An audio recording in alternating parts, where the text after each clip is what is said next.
Hey guys, morning! What's up? Today, grabe yung gagawin natin. It's our first day. Okay, day 1 natin to kasi we're gonna be having a training.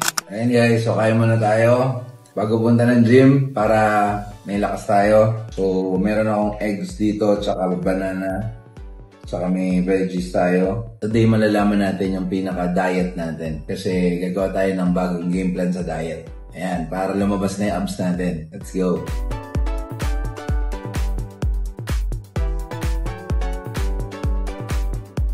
And guys, we're on our way to the gym and syempre, pusin natin ito pre-workout natin para pump up bago magbuhat. And today, medyo may challenge lang ng konti kasi after nung basketball game, medyo sumakit yung left arm natin. So, tingnan natin later kung paano natin yan naayusin. Pero feeling ko naman kaya naman to. Importante lang maayos yung buhat and yung form, and syempre gagayad naman tayo today.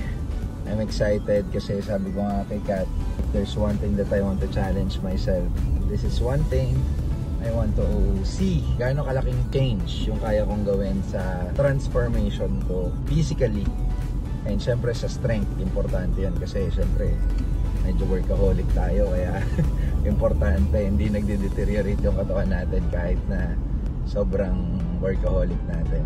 And yun lang, lakas pa tayo today. Tara!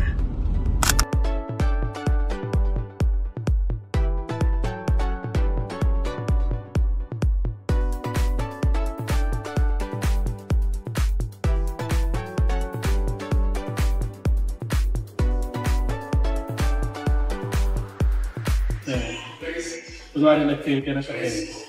Yung last 2 days, tutulong ka sa hangas. Kaya no, kailangan. Ito ako maliit. Kaya no, may pag ganun, tapos gibran ka.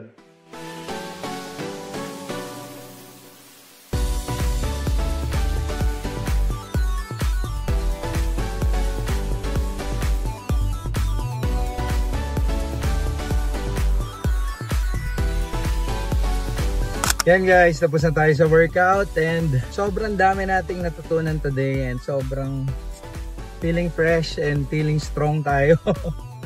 Grabe, ang bigat ng mga...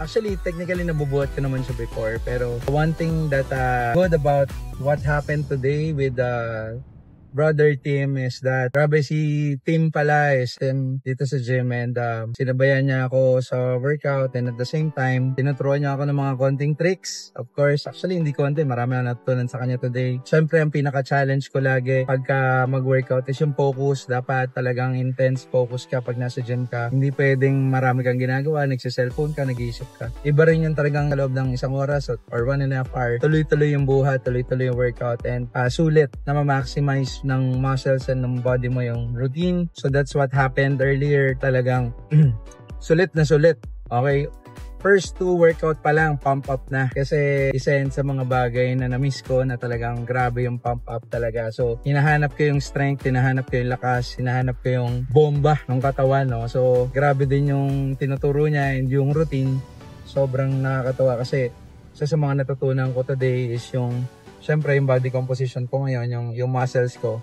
Medyo kailangan ko pa improve dito, no, sa upper chest para maging maganda yung form sa shoulder, from shoulder and back, para maganda yung form dito sa upper chest, no. Mas maganda yung form. Kaya yun ang isa sa mga workout natin. Syempre, ihahabol natin yung legs kasi yung legs, it's medyo sobrang delayed na ako sa workout ko sa legs kasi ito talaga pinaka-challenge ng workout ko ever since. Kaya ganun. And yun lang, and at the same time, isa sa mga natutunan ko today is pag-workout sa legs, lagi tayong hinihingal, and lagi talaga ito pinaka-challenging kapag after workout. Dito tayo laging pagod at bagsak kasi ang pinaka-trick pala sa lower muscle is kailangan yung sa leg muscle, kailangan more reps siya para mas ma-develop natin siya. Kaya kanina sobrang daming repetitions, kaya solid yung workout sa legs. Kahit 2 sets lang or 2 programs lang yung ginawa ko sa legs, ang sakit ngayon. Grabe.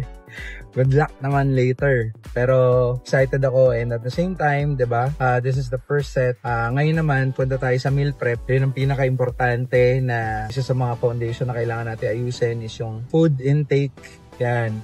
Ito guys, that's why I'm sharing this video. It's because I want you to understand na I want to share this to all of you. Matagal ko siya natutunan pero syempre yung disiplina pa din. Sa panahon ngayon, importante na yung meal preparation mo. Hindi mo kailangan sobrang yaman mo, sobrang dami mong pera para magawa mo to. It's just a matter of choosing what to eat and what not to eat every day. And syempre yung knowledge mo sa food intake, when you're growing your muscle, importante yan. Para mag times 10 yung build up ng muscle mo syempre. So tara, samahan niyo ako. Mag-prep tayo ng pagkain para mas maging maganda yung muscle building natin. Tsaka syempre, mas healthy tayo. Alright? So, let's go! Yan guys, so andito na tayo sa bahay and ito yung meal prep natin yan. Ang dami. So, meron tayong bangus. Yan, tinapang bangus to na tinry lang. Tapos, meron tayong relleno. Meron din tayong chicken. Pero ito, pang dinner na natin to. Sabi ni Coach. Tapos, saging. And, syempre, veggies. Yan. So, ito lang. No rice. Starting today, no rice. Yan. So, no rice challenge tayo. Ubusin muna natin yung fats. So, try natin to. Game na. Para low carbs muna tayo. Tapos, more on protein diet tayo. Okay? Game! Hey guys, yan. Tapos na tayo mag-workout. And for today, we will have a meeting at Hyatt Hotel naman, kasama yung mga top leaders natin. Siyempre, yung mga inner circle natin, kaya samahan nyo kami.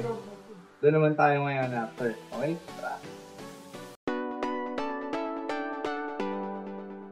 Tara! Pagod, pero sulit.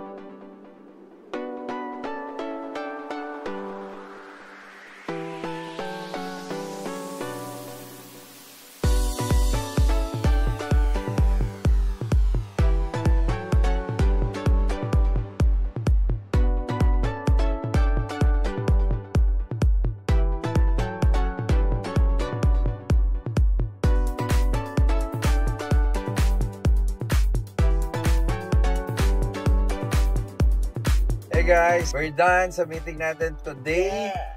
Ayan, kasama na natin si Coach Yuki. Yes. And Coach Katnyo. So, very successful syempre si Coach John, si Coach Ian. Okay, ito yung pinaka-inner circle natin sa Spartans. And since nakapag-usap na naman kami, meron na naman panibagong aabangan ng Spartans Elite. Ayan, especially yung mga ano yan, sino yung mga yan, Coach Yuki? Ambassador, 1M Club. Yan. Kita Kids. Millionaire Circle natin. Abangan ba nila? Abangan nila? Yes. Okay. Ano to? Programa para sa mga 1 milyon. Umpisahan na para padamihin natin yung mga 1M Club sa team. Yan. So sa lahat ng mga Millionaire Circle guys, we will see you soon. Yes. Actually, we will see you on Wednesday. Yes. So, we'll see you guys and we're gonna talk to you and we're gonna have a powerful meeting. Yes, sir. Para maging milyon-milyon na yung 1 million nyo. Yes. At magtuloy-tuloy na yung paglakas ng lahat ng Spartans Elite. Yes. Sir. So, see you guys. It's a very productive day. Actually, very sobrang productive natin today. Kaya, time check. Almost 12 midnight na. Pauwi pa lang tayo. Mag-uusap pa kami pagdating. Pero di na natin sasama to sa vlog. Okay, pero yun lang guys. I hope nag-enjoy kayo today. God bless. Yes, let's go. See ya!